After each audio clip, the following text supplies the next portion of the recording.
King Charles was manipulated by Rishi Sunak into his controversial meeting with Ursula von der Leyen at Windsor Castle on Monday, according to the Daily Express royal correspondent.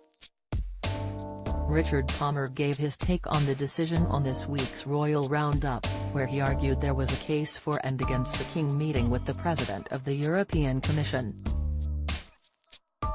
The British monarchy is expected to maintain a strictly apolitical stance, however critics have suggested that by hosting Ms von der Leyen for tea just after the new Brexit deal was announced, the King is showing his support for the Windsor framework.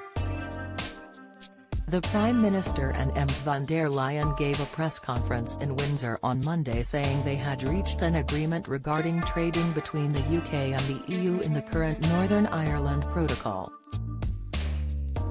Shortly afterwards, she was driven to Windsor Castle to meet with Charles. Mr. Palmer said it was unusual for such a meeting to take place without a vote in Parliament, but added there were two ways to look at this.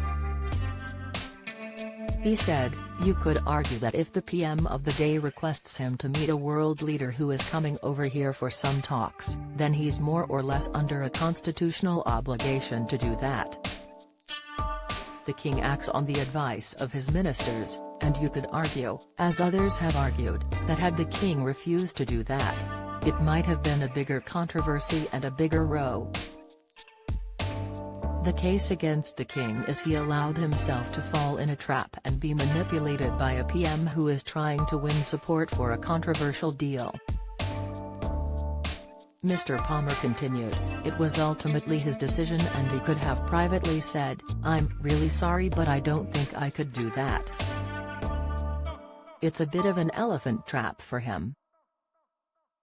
This is not the first time in recent years that the royals have been accused of getting too closely involved with serious political matters. In 2019, the Queen was found by the Supreme Court to have unlawfully prorogued Parliament at the request of then Prime Minister Boris Johnson. Previously, in 2014, Her Majesty was asked by David Cameron to boost support for the campaign against independence in Scotland.